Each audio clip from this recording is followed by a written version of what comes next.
got myself this massive book for Christmas. I guess we can translate the title to Les Taste France. It was originally a radio show on France Inter, now in paper form and weighing a bit over 3 kilos. It is about food, it is about French cuisine, there's a bit of history, there's a bit of trivia. It's really fun to read, basically just bite-sized knowledge on each page, which is why it didn't really make sense to me to plow through it all from beginning to end. So I made myself a little lottery system.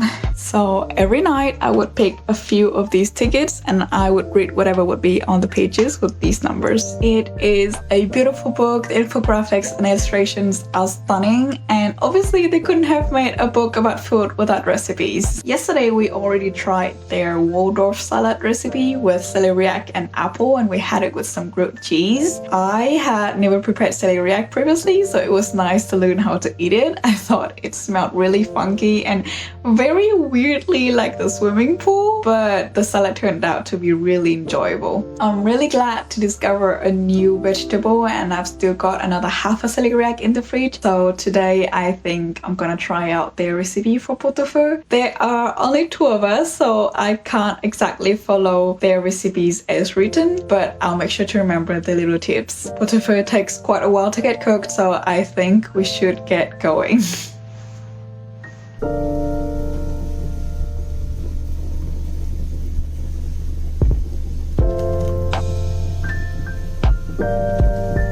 So I was thinking, I don't seem to have the clove nails. I don't know how to call this. It's cloves, but it's like in nail form that you drill onto the onions.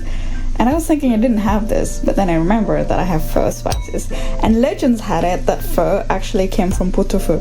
So I was looking through here, hoping to see one of those nails, and I found them, and I was super proud of myself. I don't think there's a way I could make this look photogenic, but it smells amazing. I don't have a bouquet garni prepared, but I do have Herbe de Provence in a tea infuser. Here we go.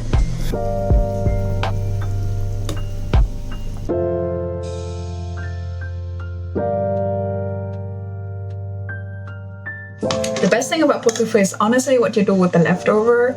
Nathan's mom, for example, would usually put alphabet pastas in here, but today we're gonna have a semolina soup for lunch. So tender, even better than yesterday.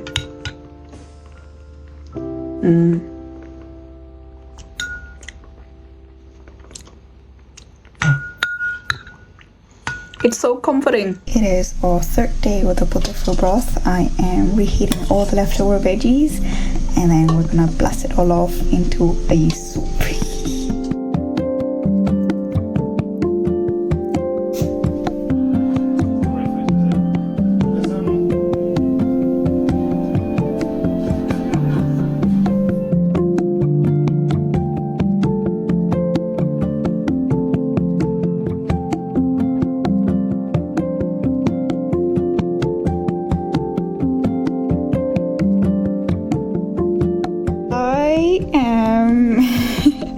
Having a bit of trouble with my new paintings. I wanted to try out new techniques and it's not looking great at the moment, but we'll keep painting and we'll see how they turn out. Painting is actually a lot of waiting. Even if everything is looking really ugly, you have to wait for everything to dry before putting on any new paint. Even when it looks dry,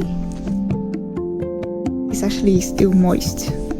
So just trust the process and be patient. I am not sure. I think it looks okay. It's looking more and more okay. We'll get back to it tomorrow.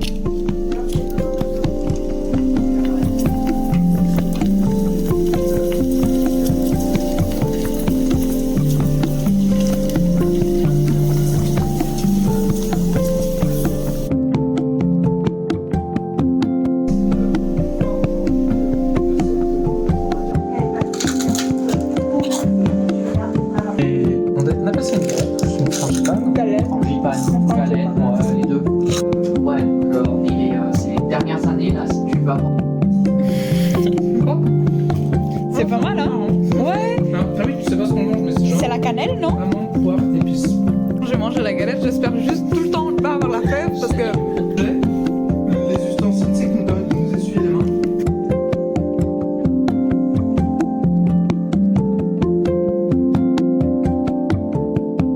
Friends and enemies, may I present to you my latest creation, this ugly throw blanket. You shouldn't be looking too closely because then you'd start noticing all my errors stitching all these patches together. And the colors are truly hideous. Here we have like a mix of strawberry and blueberry. This one reminds me of lick somehow, maybe like in a soup. And this last one is my absolute least favorite. It's like the 4 shades of corn. But I really like these colorful strings at the end. I think it really ties all this mess together. Nathan likes it, but I have a lot of mixed feelings about it. I still think that it is absolutely hideous, but endearing. I wouldn't say that I love it, but I think that I would like it even less without all the ugly imperfections and weird color choices.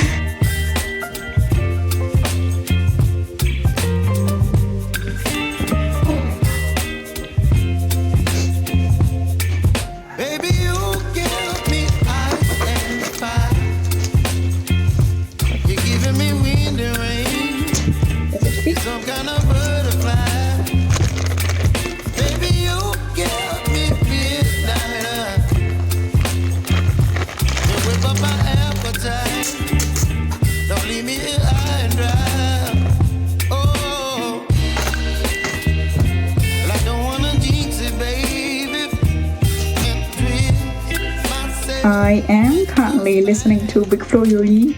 This is a sentence I never thought that I would say. I remember this friend in high school, Eloise. She was getting really excited to see them at like an upcoming festival, and I genuinely had no idea who they were. Granted, that was back when they got out their first album, so they were a lot less well known. But when she told me that they were rappers from Toulouse, I just went, alright. I really didn't care. It's been a few years since, and I live in Toulouse now, so I thought I kind of owed it to myself to go see them. So we're gonna go see them with Aurélie this April. We're both super excited. Aurélie knows their music a lot better than I do. I just really like their Netflix documentary. I saw them in Le Mans at the Jeep Explorer from very, very far away. But I don't know much about their music apart from the bits and pieces that went on the radio back when we used to listen to the radio. Back when we still had to use a car to get around. I definitely don't want to go in without knowing anything. I want to be able to enjoy the event as much as I can. So now I kind of feel like I owe it to myself, but also to them, out of respect, to listen to their music before going to their concert. And it's been great. It's great music. It's like listening to a podcast, honestly, but with music and in rhythm. And I'm getting really excited to see them in April.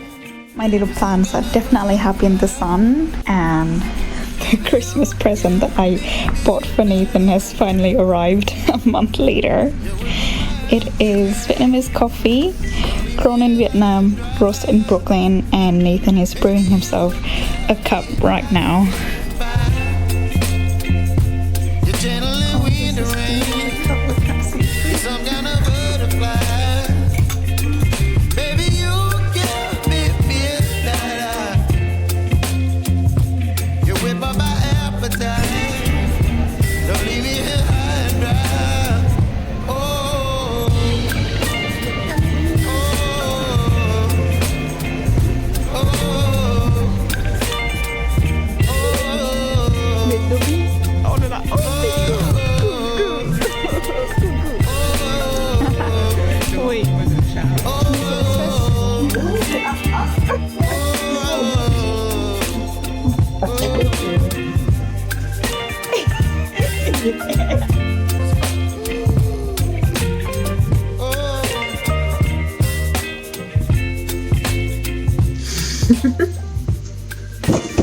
Okay, it does not look like much, but this is bánh tue.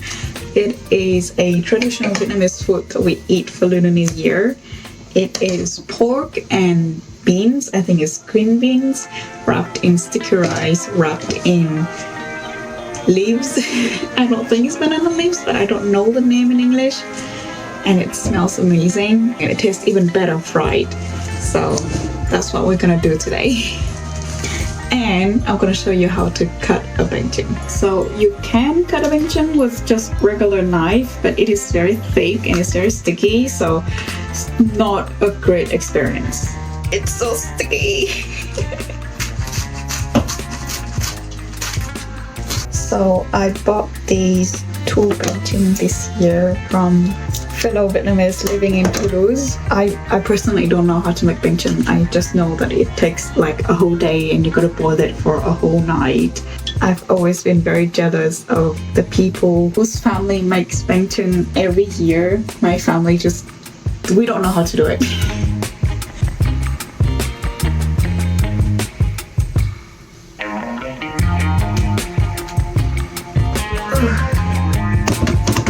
So sticky.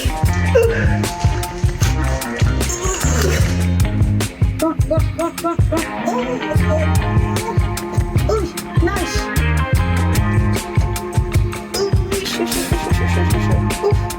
It really doesn't look appetizing. It smells so good. You can always eat bangchim cold, of course. You can just cut it up and then take a piece and then eat it with a bit of fish sauce or just by itself or a bit of soy sauce. But I like my bangchim really thin and crispy, so I'm frying it up. This is the plate that I went to buy with Orchidee the other day. Looks so pretty. It just doesn't look appetizing.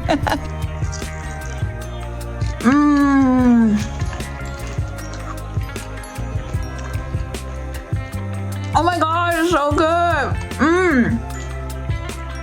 This is just my childhood.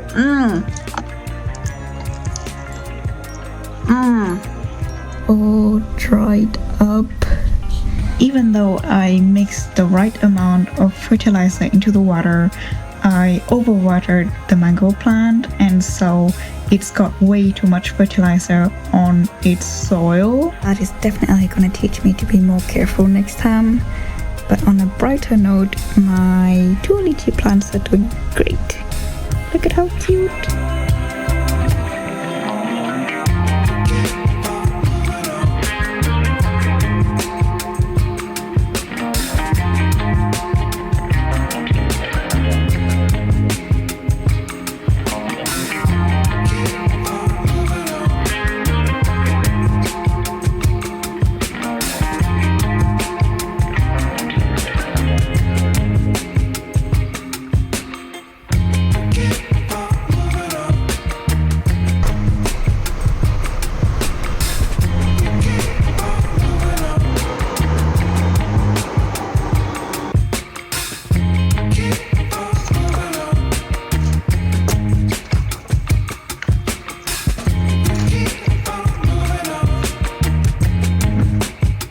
Station Saint-Cyprien République.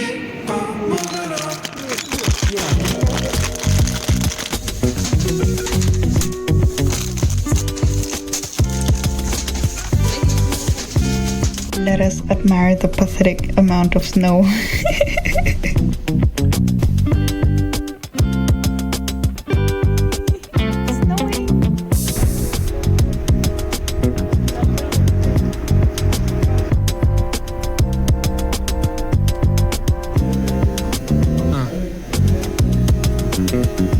Happy New Year! Today is Lunar New Year's Eve, and 2023 is the year of the cat in Vietnamese tradition, not the year of the rabbit. I'm inviting friends over to make nem. I wish I could invite more people. I wish we had the space to invite everybody, but our table only seat 4, so we're inviting just 2 more friends. But I hope that next year we'll have a much bigger space and a much merrier Lunar New Year.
the last few days, I've been going to a job tryout.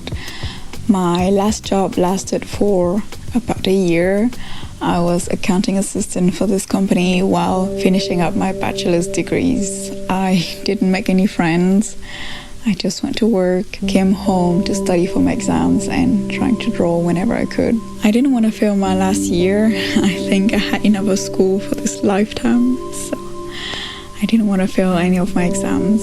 It would have been nice to have more time to study instead of rushing through it, but it was nicer to be able to pay rent and feed ourselves, so I worked. I found myself to be extremely lucky to have found that job. I hadn't even graduated yet, and they still gave me the chance to work for them. It was also related to my studies, and the experience would look great on my CV. So I felt really guilty for absolutely hating my job. When I was a kid, I really wanted to be an adult so that I wouldn't have to go to school anymore.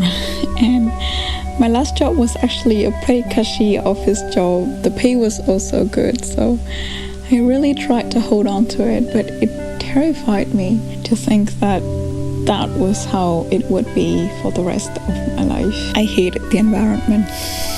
I hated all the people coming in and out and all around my desk. I hated the bland chit-chat during lunch break. I hated the awkward silence when we've run out of things to say to.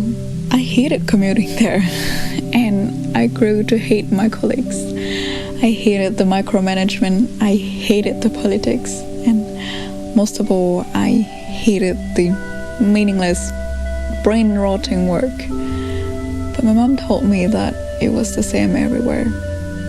So I held on to it, and I was afraid that it was gonna be like that until the day I die. Waking up in cold sweat in the dark, dragging my feet to work, putting up with the whole shtick from 9 to 5, dragging my feet home, absolutely shattered, chewing over what happened that day, trying to cook, trying to relax, but ultimately already counting down the hours until the alarm clocks would ring again, selling my soul to pay rent. My mom said that it was the same everywhere, and that was just how adults live. And I thought that if I had known I'd have to go through all of that just to afford surviving until the next month, to do it all over again, I would rather not survive. I passed my exam in June 2022, just barely, but I got my diplomas. I was so done. I quit my job, and I've been staying home, writing, drawing, and making videos for the past 6 months since.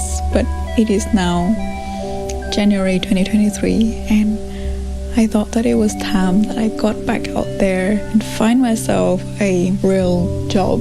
So I applied, I got called for interviews, and that resulted in a tryout. Then I decided to ditch my newfound company after just 3 afternoons working there, all because I didn't like the way my superior spoke to me. Maybe my mom was right, and it is the same everywhere, and I should just suck it up and put my ass to work. Maybe I am just a lazy piece of shit who overreacts to the slightest comment and who gives up as soon as something displeases me.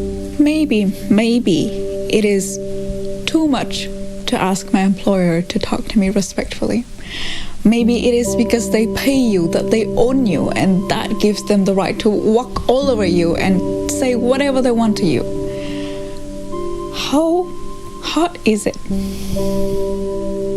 to find a job that wouldn't make me want to spoon my brain out? There is this word I really like from the Dictionary of Obscure Sorrow: Kinder Surprise. A Kinder Surprise is a chocolate egg with toy inside, an absolute treat for kids. But in this context, it refers to the moment you realize that your parents are muddling through their lives the same as you. That many respectable adults are no less lost than you and your friends, no less petty and obsessive and insecure, which makes you wonder if there are no real adults, because such a thing never actually existed, except for in bedtime stories. Surprise.